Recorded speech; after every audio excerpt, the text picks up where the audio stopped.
gear right, you'll be fast. Bouncing your bum up and down, bike gearing.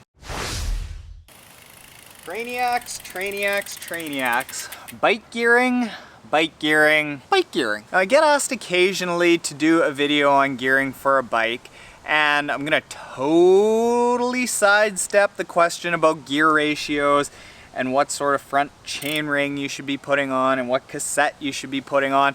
This is just assuming that you've got whatever gear ratio has been given to you on the front and the back. It tends to be standard across bikes, and it's really a longer video about hills and descents and strategy that is like not for the average triathlete. Almost all triathletes should really just be going with the gearing that is given to them on whatever bike they got. Okay, so that out of the way, then it gets to what gears should you be using on your uphills, on your downhills, as you're going steady. Do you use the big ring, the small ring, all that stuff. Now I'll start answering this question by answering the what cadence you should be using as you're in a triathlon.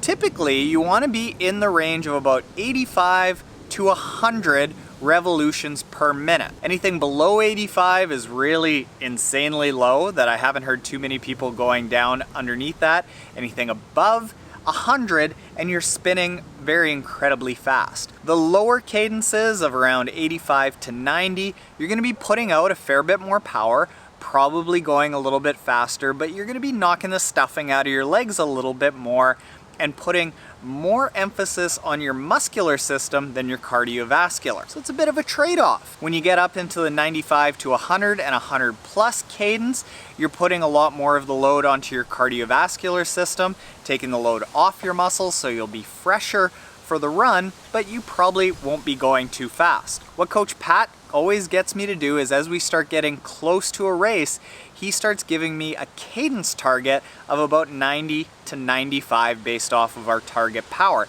And he wants me to get in the habit of spinning at 90 to 95 so that it feels natural. Now, how we relate that to gearing is you basically want to set up your gearing as hard or as easy as you need to go to get into that 90 to 100 cadence. Now, I highly recommend getting a bike computer that has cadence monitoring on the pedals or on the crank arm, but it's not absolutely necessary. We've actually done our entire coaching plans for beginners without any sort of bike computer. Once you get into the intermediate and advanced categories, then you start wanting to incorporate things like a cadence sensor and speedometers, and certainly in advanced you're getting into power meters like this, but it's not absolutely necessary. Rule of thumb for that 85 to 100 cadence is you want to spin as fast as you can without bouncing your bum up and down on the seat side to side.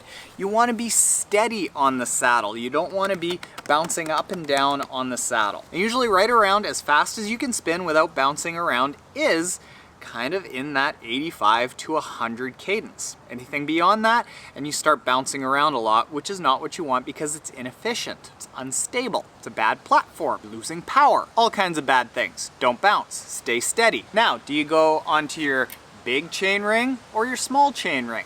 Do you go onto heavy gear down here or a light gear? How do we choose? Here's how. All right, so typically, unless you're on a hill, you're gonna end up being in the big chain ring.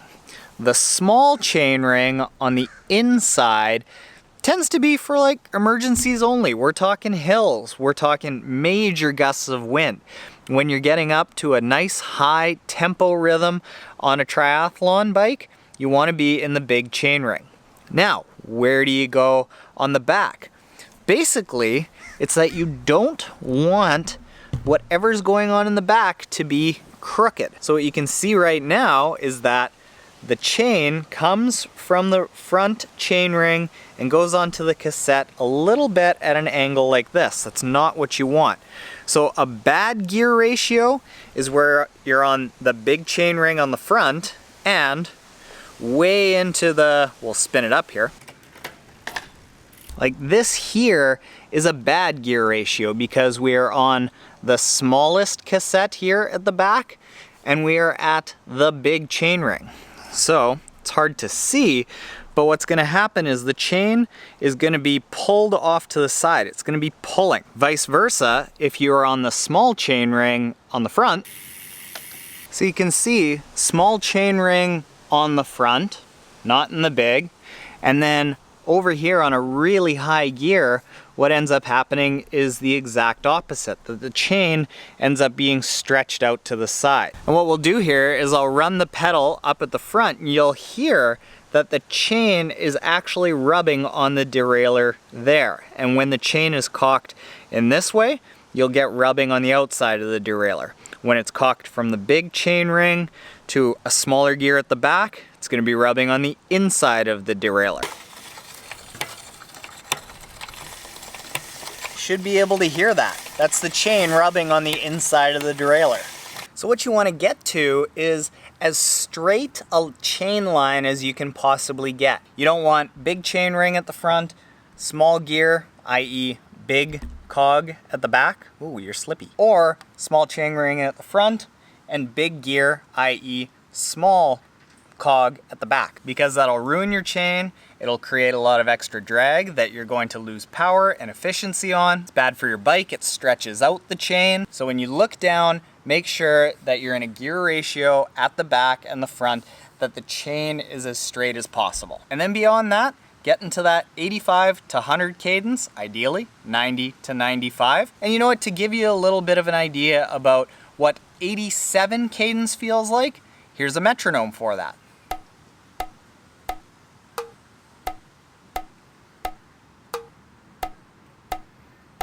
And here's 93.